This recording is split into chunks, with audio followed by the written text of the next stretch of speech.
لاکھوں کروڑوں درود و سلام حضرت محمد مصطفیٰ صلی اللہ علیہ وآلہ وسلم اور اہل بیت پر۔ خواتین و حضرات، السلام علیکم۔ حضرت امام راضی رحمۃ اللہ علیہ بہت بڑے مفسر، محدث، محقق اور علوم عقلیہ اور نقلیہ کے ماہر تھے۔ جب یہ ظاہری علوم حاصل کر کے فارغ ہوئے تو اپنے نفس کی اصلاح اور تربیت کے لیے کسی اللہ والے کی تلاش میں نکلے اور دور دراز کا سفر کیا، لیکن ان کو کسی بزرگ سے مناسبت معلوم نہیں ہوئی۔ آخرکار تلاش کرتے کرتے ایک بزرگ کے پاس پہنچے تو ان سے کچھ مناسبت محسوس ہوئی اور ان سے جا کر درخواست کی کہ آپ مجھے بیعت فرما لیجئے، میں آپ کی خدمت میں رہ کر اپنے باطن کی تربیت کرنا چاہتا ہوں۔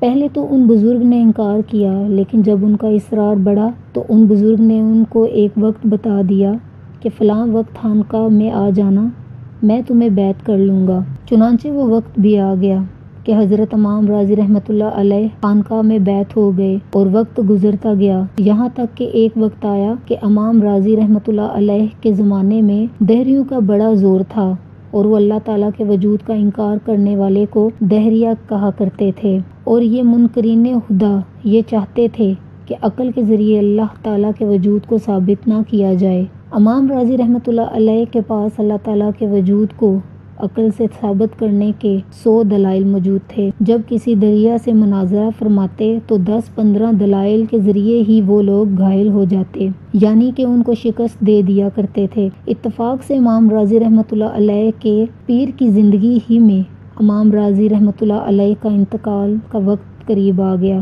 انتقال کے وقت شیطان امام راضی رحمۃ اللہ علیہ کے سرہانے آ کر بیٹھ گیا۔ اللہ تعالیٰ ہم سب کو محفوظ رکھے، آمین۔ شیطان نے آ کر امام راضی رحمۃ اللہ علیہ سے کہا کہ بتاؤ کہ اللہ کا وجود ہے یا نہیں؟ امام راضی رحمۃ اللہ علیہ نے فرمایا کہ کیوں نہیں، وجود تو ہے ہی۔ شیطان نے کہا کہ تمہارے پاس کیا دلیل ہے؟ امام راضی رحمۃ اللہ علیہ نے ایک عقلی دلیل پیش کی، شیطان نے اس دلیل کو توڑ دیا۔ امام راضی رحمۃ اللہ علیہ نے دوسری دلیل دی، شیطان نے اس کو بھی توڑ دیا۔ اس طرح 10 دلیلیں دی، شیطان نے سب کو توڑ دیا۔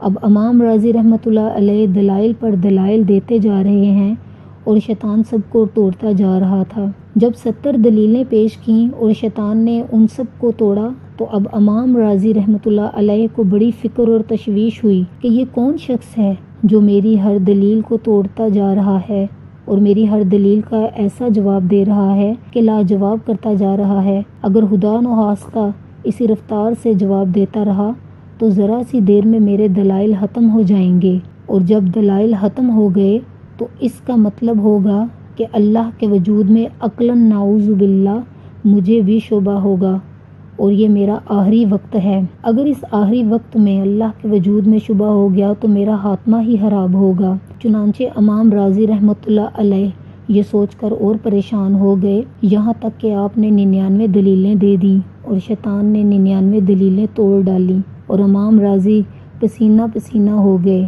اٹھ کھڑے ہوئے۔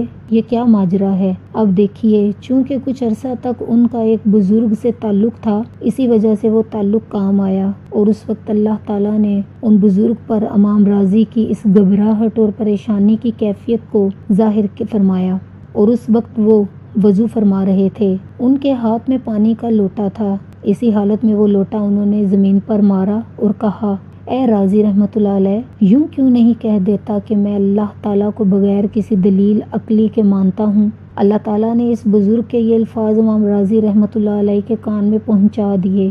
جب ان بزرگ کی آواز امام راضی رحمۃ اللہ علیہ کے کان میں آئی، اے راضی رحمۃ اللہ علیہ، یوں کیوں نہیں کہتا کہ میں اللہ تعالیٰ کو بغیر کسی دلیل عقلی کے مانتا ہوں؟ امام راضی رحمۃ اللہ علیہ نے فوراً یہ الفاظ اپنی زبان سے کہہ دیے۔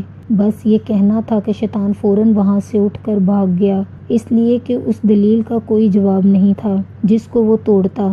اس دلیل کو کوئی توڑ ہی نہیں سکتا کہ میں بلا وجہ، بلا کسی دلیل کے اللہ کو مانتا ہوں، آخرت کو مانتا ہوں، جنت اور دوزخ کو مانتا ہوں۔ بس یہ الفاظ کہے اور اس کے بعد امام راضی رحمۃ اللہ علیہ کا انتقال ہو گیا، اور نیک تعلق کی برکت سے اللہ تعالیٰ کا فضل ہوا کہ ان کا خاتمہ ایمان پر ہوا۔ اس واقعے سے ہمیں یہ سبق ملتا ہے کہ چنانچہ ہمیں بھی چاہیے کہ ہم اللہ تعالیٰ سے پناہ مانگیں، اور ہمیں اللہ تعالیٰ نفس و شیطان کے شر سے محفوظ رکھے، اور ہمیں کسی نہ کسی اللہ والے کا دامن تھامنا چاہیے۔ تاکہ اس کی خدمت اور صحبت میں رہ کر انسان اپنے اعمال کی بھی اصلاح کر سکے، اپنے اخلاق کی بھی اصلاح کر سکے اور اپنے ایمان کی بھی حفاظت کر سکے۔ اللہ تعالیٰ نیک بندوں کی خدمت، اللہ کے راستے میں آنے والوں کی خدمت کرنے کی توفیق عطا فرمائے۔ اللہ ہم سب کا ایمان پر خاتمہ فرمائے۔ اگر آپ کو یہ ویڈیو پسند آئی ہو تو ہمارے اس چینل مشعل ہدایت کو سبسکرائب کرنا نہ بھولیے گا۔